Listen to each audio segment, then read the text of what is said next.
Jadi kita masih lagi berada di dalam ayat yang ketiga. Allazi khalaqa sab'a samawatin tibaqa. Jadi sekarang kita cuba sama-sama lah membincangkan lafaz tibaqa. Moga-moga Allah Ta'ala memberi kefahaman dan pengetahuan kepada kita semua. Jadi pertama sekali kita bincangkan lafaz tibaqan daripada segi bahasa. Jadi apabila kita merujuk kepada tafsir ataupun kamus-kamus yang ditulis oleh ulama Islam radhiyallahu anhum, lafaz tibaq, maksudnya ta yang berbaris bawah tadi, dia merujuk kepada dua pembentukan. Pertama sekali ialah kata terbitan. Maksudnya tibaq dia ialah masdar kepada tabaqa, yutabiqu, mutabaqatan wa tibaqan. Jadi merujuk kepada makna Allah Subhanahu Wa Taala mencipta langit tersebut selapis demi selapis. Jadi itu pendapat pertama lah yang menyatakan bahawa lafaz tibaq dia ialah masdar kepada kata kerja tabaqa. Seperti mana kita biasa gunakan lafaz qital. Lafaz qital dia ialah masdar kepada qatala, yuqatilu, muqatalatan wa qitalan. Adapun pendapat kedua mengatakan bahawa lafaz tibaq dia ialah jamak kepada tabaqah. Jadi tabaqah tu bermakna lapisan. Allah Ta'ala mencipta tujuh langit tabaqatan, maksudnya lapisan. Jadi kalau kita kata tibaq dia ialah jamak taksir kepada tabaqah ataupun jamak taksir kepada tabaq. Jadi dia tidak merujuk kepada perbuatan. Dia ialah kata nama jamak kepada kata nama mufrad tabaqah. Jadi itu dua pendapat lah dalam dari segi bahasa tentang lafaz tibaq.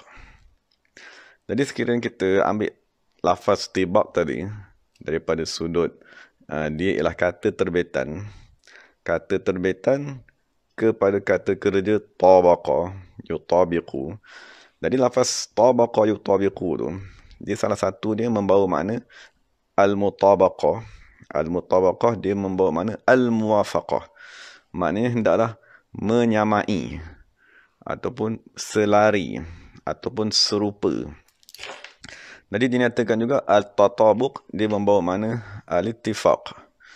Dan dia kata juga kalau kita kata tabaqa baina syai'aini, apabila kita menyamakan antara dua benda, dia membawa maksud ja'alahuma ala hadhin wahid wa alzaqahuma.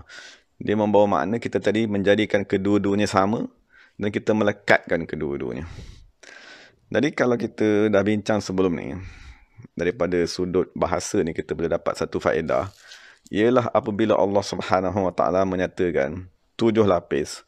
Jadi 7 lapis tadi di samping Allah Subhanahu Wa Taala menceritakan tentang keagungan ciptaannya yang maha besar, iaitu langit tadi, dia mesti ada faedah juga dalam perjalanan kerohanian kita kepada Allah Subhanahu Wa Taala.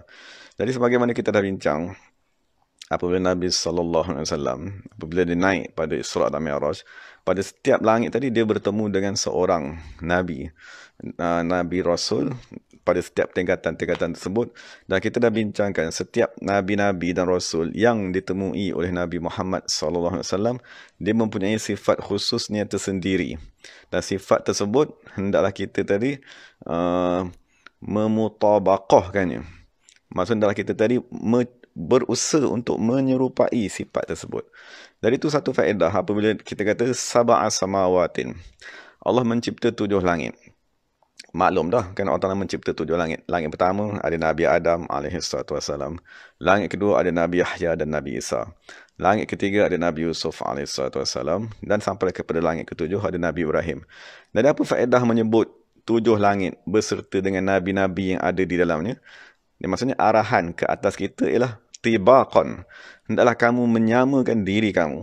Hendaklah kamu menyamakan segala sifat rohani kamu tibaqan dengan sifat-sifat nabi-nabi yang berada di langit tersebut. Jadi itu salah satu faedah tibaq tadi. Di samping lafaz tibaqan, dia menunjukkan kepada kita makna langit tadi berlapis-lapis. Dalam masa yang sama, dia menunjukkan kepada satu arahan. Arahan ni ialah al-muwafaqah. Hendaklah kamu menyamakan kerohanian kamu dengan sifat-sifat malaikat, dengan sifat-sifat Nabi dan Rasul yang berada pada setiap langit tersebut.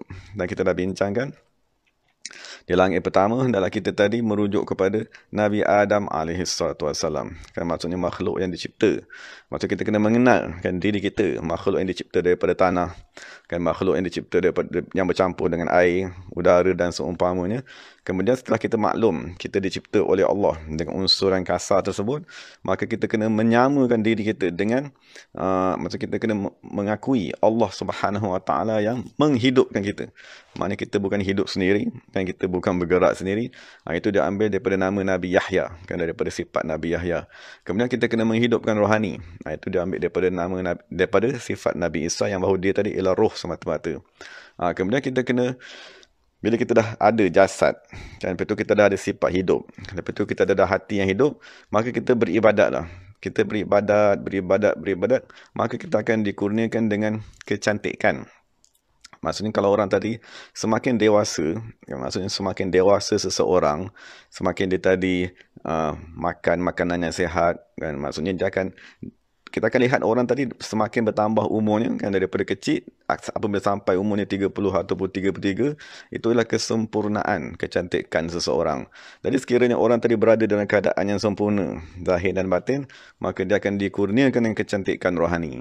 Jadi itu kita dah bincang pada langit yang ketiga, isyarat kepada Nabi Yusuf AS. Jadi setelah jasad kita cantik, kan, rohani kita cantik, ada pakaian yang sempurna, maksudnya rohani kita berpakaian. Itu salah satu makna kecantikan. Maksudnya tak adalah jasad ni saja yang ada pakaian, kan, tetapi rohani kita tadi tak ada pakaian. Maka itu, ataupun jasad kita tadi kita lihat badannya sempurna, kan, matanya sempurna, tapi bila kita tengok pada rohani, rohani ni mati, ataupun rohani ni kurus yang amat sangat, kan, ataupun rohani ni kepalanya besar, badannya kecil, kaki sebelah panjang, kaki sebelah pendek. Jadi itu tidak menunjukkan kepada kecantikan rohani tersebut. Jadi kita kena menyamai sifat yang Allah kurniakan kepada Nabi Yusuf, kecantikan tadi. Kemudian kita menyempurnakan akal melalui syarat Nabi Idris AS. Maksudnya dengan tadi, apabila hati kita dah hidup, kan, maka nur daripada hati tadi akan menyinari akal. Apabila dia menyinari akal, baru akal kita boleh hidup. Iaitu adalah tingkatan 4 bertemu dengan Nabi Idris AS. Dan apabila akal kita telah hidup, maka dia akan dikurniakan dengan al-hikmah, kan, kebijaksanaan, kefahaman dan seumpamanya. Dan kemuncaknya ialah pada Nabi Musa AS yang diistilahkan sebagai kalamullah. Dan kalamullah dia merujuk kepada ilmu Allah Subhanahu Wa Taala yang maha luas. Jadi kita dituntut untuk menghidupkan hati, kan, melalui nama Nabi Isa, kan, kemudian kita dituntut menghidupkan akal, sifat Nabi Idris. Kemudian kita tadi dituntut hikmah, maksudnya mengamalkan perbuatan Nabi SAW melalui Nabi Harun. Kemudian kita dituntut untuk meminta agar Allah Ta'ala menambahkan ilmu melalui nama Nabi, melalui kefahaman Nabi Musa AS. Dan akhir sekali barulah Allah Subhanahu Wa Ta'ala melantik kita sebagai imam ataupun pemimpin ataupun ketua kepada keluarga kita, kepada diri kita, kepada ahli qaryah yang kita jaga, kepada organisasi, kepada seluruh manusia sekiranya Allah Subhanahu Wa Taala inginkan. Dan itu isyarat kepada setiap sifat yang ada pada setiap langit. Jadi apabila Allah kata tibaqan maknanya mestilah muwafaqah. Maksudnya mestilah bersamaan. Hendaklah kamu menyamakan diri kamu dengan sifat-sifat nabi-nabi yang ada di langit tersebut. Jadi adalah faedah kepada kita. Maksudnya kita tengok, sekarang ni kita punya akal dah hidup ke belum? Maksudnya hati kita ni dah hidup ke belum? Maksudnya ilmu dah bertambah ke tidak? Maksudnya kita menjadi ketua kepada keluarga kita sendiri. Adakah sempurna kita menjadi ketua tersebut? Adakah kita contoh ikutan yang baik kepada mereka? Tauladan dan seumpamanya. Dari itu faedah daripada segi bahasa yang boleh kita ambil daripada lafaz tibaqan yang merujuk kepada al-muwafaqah yang bermaksud kesamaan antara perkara yang dibandingkan. Dari itu perkara pertama yang kita nak bincangkan lafaz tibaqan daripada segi bahasa. Kemudian daripada sudut yang lain, maksudnya ulama di dalam tafsir, mereka menceritakan tentang apakah yang Allah Ta'ala cipta pada setiap lapisan-lapisan langit tersebut. Ini sebagaimana dinyatakan oleh Imam Ibnu Katsir di dalam tafsirnya. Maksudnya dia kata pada langit yang paling rendah, Allah Ta'ala meletakkan Al-Qamar, bulan. Kemudian Allah Subhanahu Wa Ta'ala meletakkan Utarib, planet yang kedua pada langit yang kedua. Kemudian Zuhrah, kemudian matahari pada langit yang keempat. Kemudian planet Merikh pada langit yang kelima. Mushtari pada langit yang keenam dan Zuhal pada langit yang ketujuh. Kemudian di atas itu dia ada lagi bintang-bintang yang tetap yang diistilahkan sebagai as-sawabit, yang diistilahkan sebagai buruj. Dan di atas sana dan setengah ulama dia akan memperincikan lagi, dia kata di sanalah adanya al-kursi, kan adanya arash Allah Subhanahu Wa Taala dan seumpamanya. Kemudian dia bincangkanlah tentang pergerakan ke semua lapisan-lapisan langit tersebut dan segala apa yang berada di dalamnya. Jadi itu daripada sudut setiap lapis langit itu ada bintang ataupun ada bintang ataupun kaukab ataupun planet yang Allah Subhanahu Wa Taala ciptakan pada setiap lapis langit tersebut. Jadi lafaz yang kita biasa belajar, maksudnya Mushtari, planet Marikh ataupun itu semua tu ditulis oleh ulama Islam di dalam kitab mereka. Maksudnya bukan kita tadi ambil itu semata-mata daripada ilmu geografi, kan ambil itu semata-mata daripada ilmu sains. Maksudnya sekiranya kita baca kitab-kitab ulama Islam, sememangnya mereka menyatakan perkara-perkara tersebut secara terperinci di dalam kitab mereka. Dan soalan ketiga yang kita nak boleh bincang di sini, apakah bahan yang Allah Subhanahu Wa Taala gunakan dalam menciptakan langit tersebut? Tapi secara khususnya, maksudnya kalau kita cari hadis yang khusus menceritakan tentang langit pertama dibuat daripada apa, kedua, ketiga, keempat tu, setengah ulama mengatakan tiada hadis yang khusus daripada Nabi Muhammad SAW. Tetapi Imam Al-Khazin radhiyallahu anhu, penulis tafsir Khazin, dia membawa satu riwayat daripada Ka'ab, kan Ka'ab Al-Ahbar, salah seorang sahabat baginda SAW. Jadi Ka'ab berkata, Allah Subhanahu Wa Taala menciptakan langit dunia daripada satu gelombang air yang tidak dapat dilihat. Dan kemudian Allah Ta'ala menciptakan langit yang kedua daripada marmar yang berwarna putih. Kemudian Allah Ta'ala menciptakan langit yang ketiga daripada besi, al-hadid. Langit keempat Allah Ta'ala ciptakan daripada tembaga. Yang kelima Allah Ta'ala ciptakan daripada perak. Yang keenam Allah Ta'ala ciptakan daripada emas. Dan langit yang ketujuh Allah Ta'ala ciptakan daripada batu delima yang berwarna merah. Dari itu satu riwayat kan, daripada Imam sahabat Nabi SAW menceritakan tentang bahan binaan yang Allah Subhanahu Wa Taala gunakan dalam mencipta langit tersebut. Jadi sekiranya kita mendapati bahan-bahan tersebut di dunia sekarang seperti emas, kan, seperti perak dan seumpamanya, seperti batu delima, maka daripada apa yang dinyatakan di sini, kita ketahuilah bahawa barang-barang tersebut diturunkan oleh Allah Subhanahu Wa Taala daripada langit. Sebagaimana Allah Ta'ala nyatakan dalam Quran, dalam satu surah Hadid tadi, Allah Ta'ala kata, wa anzalnal hadida fihi ba'sun syadid. Allah Ta'ala kata, aku turunkan emas, fihi ba'sun syadid, padanya ada kekuatan yang amat sangat. Jadi sememangnya Allah Ta'ala kata, aku menurunkan. Jadi sekiranya Allah Ta'ala kata menurunkan besi, maka dia mesti turun daripada tempat yang tinggi. Dan kita maklum di sini besi ialah bahan yang Allah Subhanahu Wa Taala gunakan dalam mencipta langit yang ketiga. Maka kita faham bahawa diturunkan besi tersebut daripada langit Allah Subhanahu Wa Taala. Kemudian dinyatakan juga bahawa Allah Subhanahu Wa Taala menyatakan beberapa sifat langit tersebut, antaranya ialah waja'alna as-samaa'a saqfan mahfuza. Allah Ta'ala ciptakan langit tadi dipelihara. Dan Allah Ta'ala nyatakan juga bahawa langit tadi syida dan amat kuat. Maksudnya ini adalah salah satu sifat yang Allah Ta'ala nyatakan di dalam Al-Quran tentang langit yang Allah cipta. Maksudnya apabila Allah Ta'ala cipta langit yang amat kuat, maknanya kita tak boleh menembusi langit tersebut illa bisultan, melainkan dengan satu bukti ataupun satu arahan daripada Allah Subhanahu Wa Taala dengan diiringi oleh malaikat-malaikatnya. Jadi sebab itulah dalam ayat Quran Allah Ta'ala nyatakan, wahai manusia dan jin, sekiranya kamu boleh menembusi langit ataupun penjuru-penjuru langit, maka kamu tembusilah. Nescaya kamu tidak akan boleh menembusinya melainkan dengan arahan daripada Allah Subhanahu Wa Taala. Maksudnya Allah Taala mencipta kita dan di satu tempat yang kita tadi tak boleh keluar daripada tempat tersebut melainkan dengan izin Allah Taala. Dan soalan seterusnya, apakah warna langit dan faedah memandang kepadanya? Maksud dalam Quran, Allah Taala kata, awalam yanzuru ila as-sama'i fawqahum. Salah satu arahan dalam Quran dalam surah Qaf ayat 6 ialah awalam yanzuru ila as-sama'. Mengapakah manusia tidak memandang kepada langit? Jadi Allah Taala mencipta langit. Sekurang-kurangnya kita boleh pandanglah kepada langit yang pertama tadi. Jadi dinyatakan dalam tafsir, Allah Subhanahu Wa Taala mengarahkan kita memandang kepada langit. Dan Allah Taala mencipta warna biru pada langit tersebut. Jadi Imam Fakhruddin Ar-Razi dinyatakan dalam tafsirnya bahawa warna yang Allah Taala ciptakan langit tersebut ialah warna yang paling sesuai untuk menguatkan mata manusia. Kan maksudnya kita maklum setengah yang mengatakan apabila kita nak menguatkan mata, kan maksudnya kita pandanglah kepada warna hijau. Kan tapi salah satu lagi warna ataupun kurniaan Allah Taala dalam menguatkan pandangan manusia ialah warna biru langit tersebut.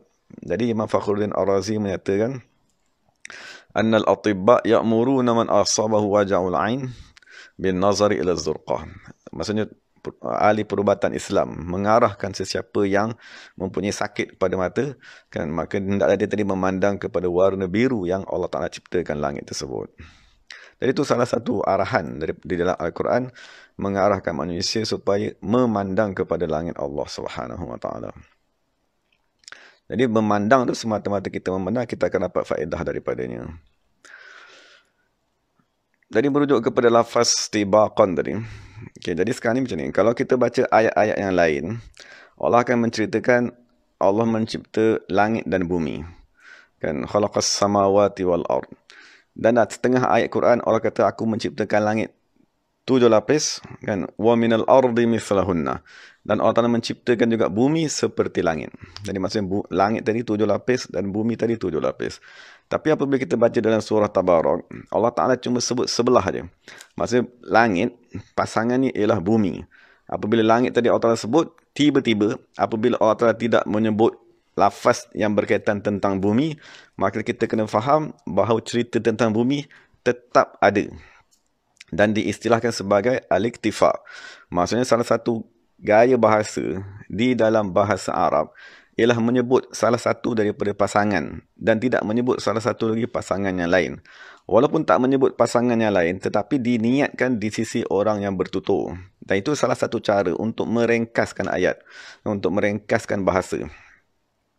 Sebagai contohnya kita kata Allah Ta'ala mencipta siang. Lepas itu kita diam.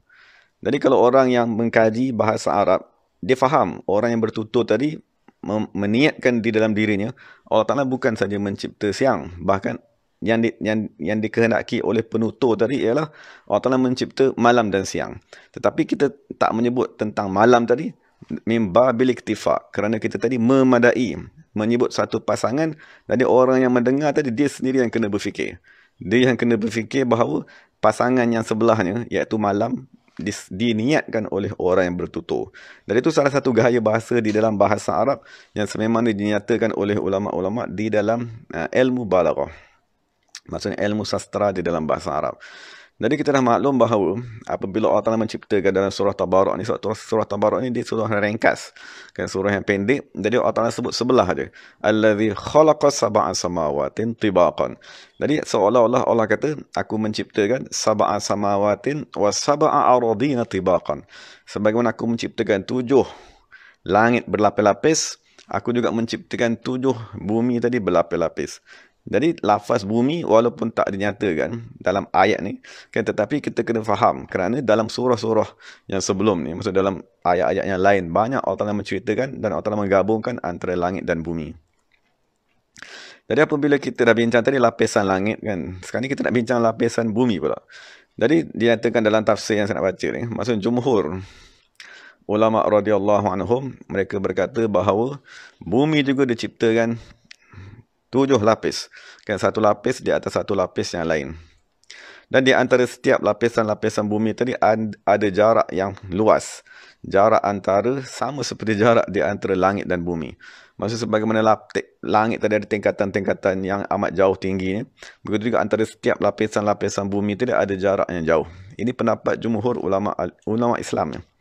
Wa fi kulli ardin sukanun min khalqillah. Jadi kita dah maklum, bumi tu ada lapis pertama, lapis kedua, lapis ketiga, lapis keempat. Dia kata pada setiap lapisan-lapisan bumi tadi, sukanun, ada makhluk-makhluk yang menetap pada setiap lapis tersebut. Makhluk Allah Subhanahu Wa Taala. Dari itu pendapat yang dinyatakan oleh jumhur tentang lapisan bumi. Dan yang dinyatakan dalam pendapat jumhur ni, pendapat jumhur mengatakan antara lapisan bumi itu dia ada jarak. Lapisan pertama dengan kedua, ketiga, keempat ni dia ada jarak-jarak dan dia ada makhluk yang duduk pada setiap lapisan tersebut. Cuma ada setengah pendapat mengatakan dia tadi berlapis-lapis bercantum. Jadi di dalam hadis dinyatakan bahawa sesungguhnya Nabi SAW, apabila Nabi tadi masuk kepada sesuatu kampung ataupun sesuatu kawasan, Nabi akan berdoa, Allahumma rabbis samawatis sab'i wa ma adlalna. Wahai Allah Ta'ala, pencipta langit yang 7 dan apa segala yang dinaungi oleh langit tersebut. Nah, jadi di situ nas daripada Nabi SAW menceritakan bahawa langit sememangnya 7 lapis sama seperti ayat Quran. Wa rabbal aradina sab'a wa ma aqlalna. Dan wahai Allah Ta'ala, Tuhan yang mencipta bumi sebanyak 7 lapis dan apa saja yang ditanggung oleh setiap lapisan-lapisan bumi tersebut. Jadi daripada hadis ni, dia menguatkan lagi bahawa sememangnya setiap lapisan-lapisan bumi tadi menanggung sesuatu makhluk yang dikehendaki oleh Allah Subhanahu Wa Taala. Cuma itu Allah Subhanahu Wa Taala yang tahu dan sebahagian ini dinyatakan. Sebagai contohnya daripada Ibnu Abbas radhiyallahu anhuma, Nafi' Ibn Al-Azraq bertanya kepada Ibnu Abbas, adakah di bawah bumi ni ada makhluk-makhluk? Maka Ibnu Abbas berkata, na'am, ada makhluk di bawah bumi tersebut. Famal khalqu, apakah makhluk tersebut? Maka Ibnu Abbas berkata, imma malaikatun aw jin, sama ada malaikat ataupun jin. Kemudian Imam Al-Mawardi berkata, wa ala haza takhtassu da'watul Islam bi ahli al-ardil ulia tuna man adahum. Jadi Imam Mawardi berkata disebabkan setiap lapis-lapis ni ada makhluk, maka Imam Mawardi berkata difahami daripada perkara tersebut ajaran ataupun seruan agama Islam dikhususkan kepada ahli bumi yang paling tinggi sekali, iaitu manusia yang berada di atas, tidak makhluk-makhluk yang lain. Sekalipun dari kalangan mereka ada yang berakal. Wallahu ta'ala alam. Okay, jadi sekarang ni kita dah dapat membincangkan tentang bumi mempunyai lapisan ke bawah dan langit tadi mempunyai lapisan ke langit. Langit mempunyai lapisan ke atas. Jadi macam mana kita nak gabungkan gambaran tadi tu? Maksud kita dah maklum bumi ada 7 lapis di bawah dan langit ada 7 lapis di atas. Maka nak menggabungkan gambaran tadi tu, nak menggabungkan bentuk langit dan bumi tadi, ini kita merujuk kepada satu nas yang dinyatakan oleh Syekhul Akbar Ibnu Arabi radhiyallahu anhu dan dinakalkan oleh Imam Al-Alusi di dalam tafsirnya. Maksudnya dinyatakan macam ni. Khalaqal arda. Maksudnya Imam Ibnu Arabi berkata, Allah Subhanahu Wa Taala setelah mencipta makhluk-makhluk yang tinggi, setelah mencipta arash, setelah mencipta kursi, kan, setelah mencipta makhluk-makhluk yang tinggi, yang paling atas sekali, setelah Allah Ta'ala mencipta makhluk arash yang paling tinggi, Allah Ta'ala turun mencipta bumi. Khalaqal arda sab'a tabaqat. Allah Ta'ala menciptakan bumi tersebut 7 lapis. Wa ja'ala kulla ardin asghara minal ukhra liyakuna ala kulli ardin qubbatu sama'in. Ataupun qubbatu sama'in. Jadi ini nas daripada Ibnu Arabi. Maksud dia menyatakan bahawa Allah Ta'ala mencipta, macam contohnya 7 lapis. Okey, ini lapisan pertama. Lapisan pertama bumi yang pertama ni. Dia contohnya besar ni. Jadi yang lapisan pertama bumi ni, Allah Ta'ala akan menciptakan langit kepada bumi yang pertama. Okay, langit kepada bumi pertama ni, bumi yang pertama ni, dia berbentuk seperti kubah. Okay, maksudnya dia akan berbentuk bulat macam ni. Okay, jadi ini tanah yang pertama. Kemudian tanah yang kedua, ataupun bumi yang kedua, dia lebih besar. Lebih besar daripada bumi yang di atas. Jadi disebabkan dia lebih besar, maka dia ada ruang di sebelah tepi di sini dengan sebelah tepi di sini untuk diletakkan satu lagi kubah di atasnya yang dipanggil sebagai langit yang kedua.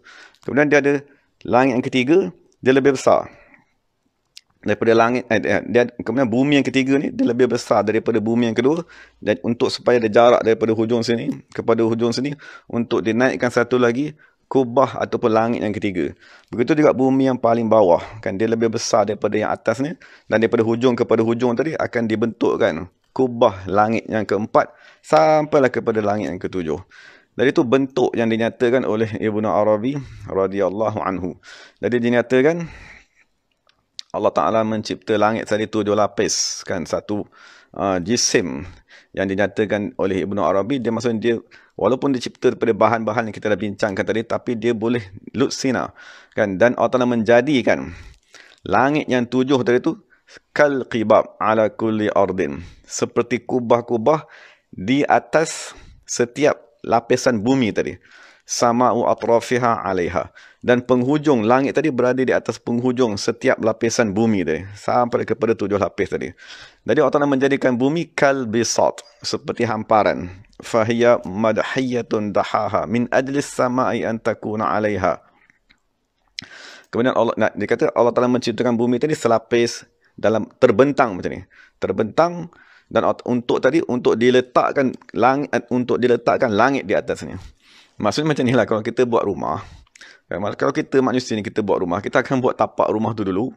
Kan apabila tapak rumah piling dah siap, dah kuat, baru kita akan naikkan atap ataupun kita akan naikkan dinding. Kemudian di sebelah atas ni namanya bumbung. Jadi barulah dia naik macam ni di atas tanah yang telah kita kuatkan. Jadi begitulah yang dinyatakan oleh Ibnu Arabi radhiyallahu anhu, maksud melalui ilmu yang Allah Ta'ala kurniakan kepadanya, kasyaf yang Allah Ta'ala kurniakan kepadanya, begitulah bentuk bumi. Bentuk bumi tadi selapis ke bawah. Maksudnya dia selapis pertama besar ni, kan, lepas tu lapis kedua, ketiga, keempat, kelima, lepas tu setiap lapis tersebut akan menanggung satu lapisan langit, dan yang atas sekali, kan, di atas langit ketujuh tu ialah kursi dan arash Allah Subhanahu Wa Ta'ala. Jadi sebagai penutupnya, apakah faedah kita membincangkan perkara ni? Supaya kita dapat gambaran bahawa apabila Allah Ta'ala menceritakan tentang langit, dia ada satu gambaran yang kita boleh fikirkan langit tersebut. Dan apabila Allah Ta'ala cerita tentang bumi, dia ada satu gambaran yang kita boleh fikirkan tentang bumi. Dan kita akan faham, oh, di atas tadi ada kursi, dan di atas sekali ada arash Allah Subhanahu Wa Ta'ala. Jadi baru kita dapat gambaran semua lafaz-lafaz yang dinyatakan dalam Quran. Dan setengah ulama kata ada diciptakan syurga tadi di lapisan-lapisan atas langit tersebut, dan neraka di bawah bumi tadi.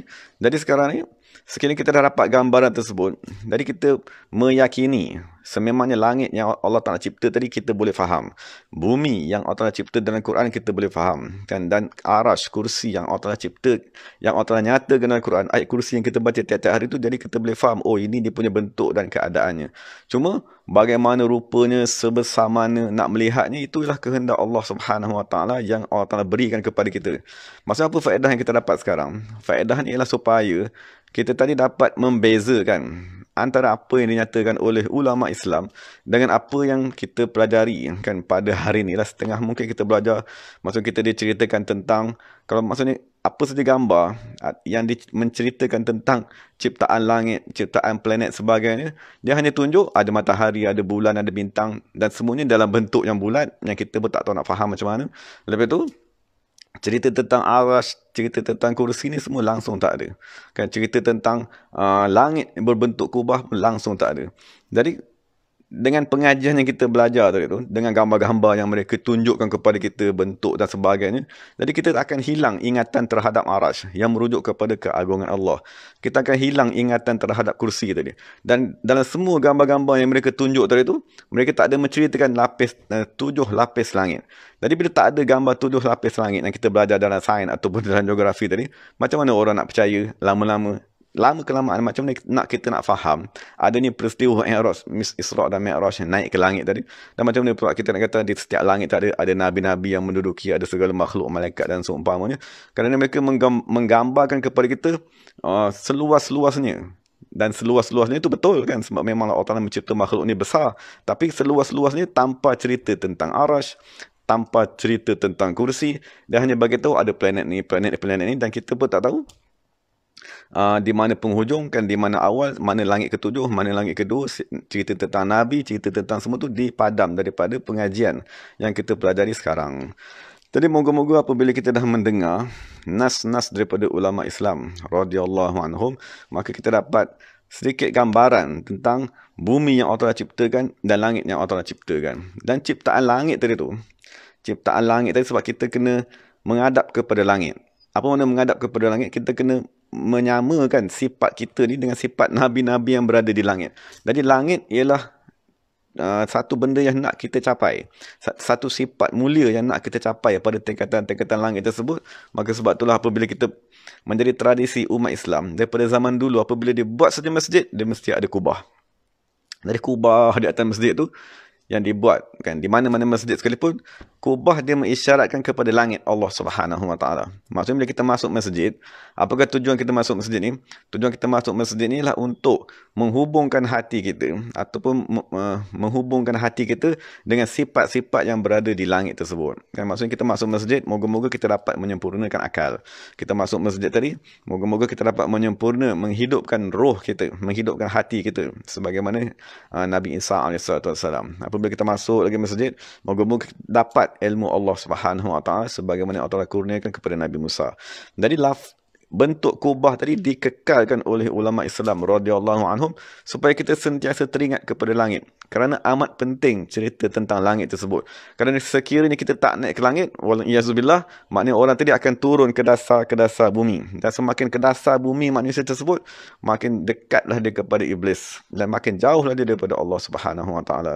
Jadi itu faedah yang boleh kita bincangkan pada malam ni daripada lafaz tibaqan yang Allah Subhanahu Wa Taala nyatakan. Tibaqan maknanya berlapis-lapis, kan? Dan sebagaimana kita bincang, langit mempunyai 7 lapis dan bumi tersebut juga mempunyai 7 lapis, kerana bumi tadi ialah tapak kepada setiap langit-langit yang Allah Subhanahu Wa Taala binakan. Jadi moga-moga Allah Taala memberi kefahaman kepada kita, dan moga-moga Allah Subhanahu Wa Taala memberikan kepada kita keyakinan dan memahami keagungan ciptaan Allah Subhanahu Wa Taala. Dan akhir sekali, apa yang kita nak faham daripada langit dan bumi ni?